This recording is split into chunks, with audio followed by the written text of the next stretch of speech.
সামাজিক যোগাযোগ মাধ্যম ফেসবুকে আপত্তিকর ভিডিও পোস্ট করা নিয়ে চট্টগ্রামের হাটহাজারীতে মুখোমুখি অবস্থান নিয়েছে দুই পক্ষ। পরিস্থিতি নিয়ন্ত্রণে ১৪৪ ধারা জারি করেছে প্রশাসন। পুলিশ জানায়, যশনে জুলুসে যাওয়া গাড়িবহরের এক যুবক হাটহাজারীর বড় মসজিদ লক্ষ্য করে আপত্তিকর অঙ্গভঙ্গি করে একটি ভিডিও ফেসবুকে পোস্ট করেন।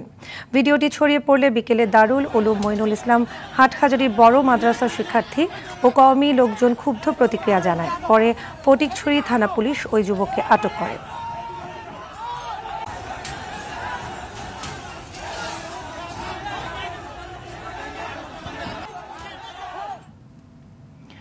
চট্টগ্রামের হাটহাজারীতে জারি করা ১৪৪ ধারা সম্পর্কে আরও জানাতে সেখান থেকে সরাসরি যুক্ত হচ্ছেন সহকর্মী সাইফুল মাহমুদ।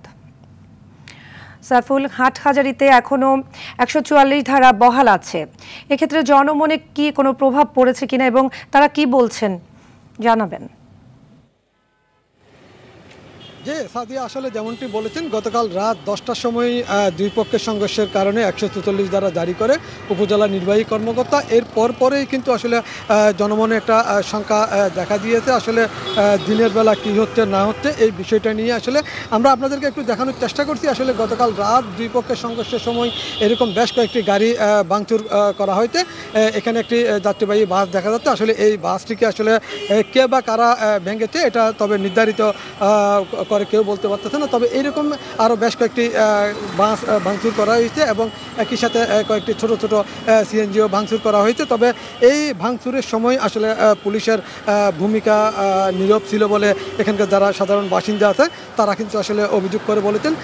পরিস্থিতি যখন আসলে নিয়ন্ত্রণের বাইরে চলে যাচ্ছে সেই মুহূর্তে উপজেলা নির্বাহী কর্মকর্তা আসলে আজ দুপুর ৩টা পর্যন্ত ১৪৪ ধারা জারি করেছেন এবং এই ১৪৪ ধারা জারি করার পর থেকে কিন্তু এই যেই সমস্ত এলাকাতে ১৪৪ ধারা জারি করা হয়েছে সেখানে সকল প্রকার সমাবেশ নিষিদ্ধ করা হয়েছে। বিক্ষোভ মিছিল, গণজমায়েত, বিস্ফোরক দ্রব্য, আগ্নেয়াস্ত্র ও সকল প্রকার দেশীয় অস্ত্র ইত্যাদি বহন সংশ্লিষ্ট এলাকায় ৫ জন বা তার অধিক লোক একসাথে চলাফেরা কিংবা অবস্থান করতে পারবে না।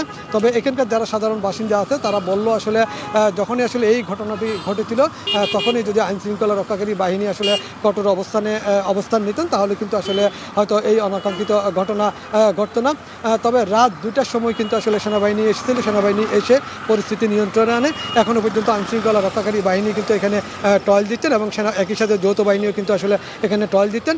তবে যারা সাধারণ মানুষ আছে তাদের একটাই দাবি, আসলে এটি কী কারণে আসলে এই ধরনের একটি পোস্ট সামাজিক যোগাযোগ মাধ্যমে আসলে তিনি প্রচার করেছেন সেটার শাস্তি তারা অবশ্যই দাবি করতেন এবং দুই পক্ষকে কিন্তু শান্ত থাকার জন্য প্রশাসনের পক্ষ থেকে কিন্তু অনুরোধ জানিয়েছেন।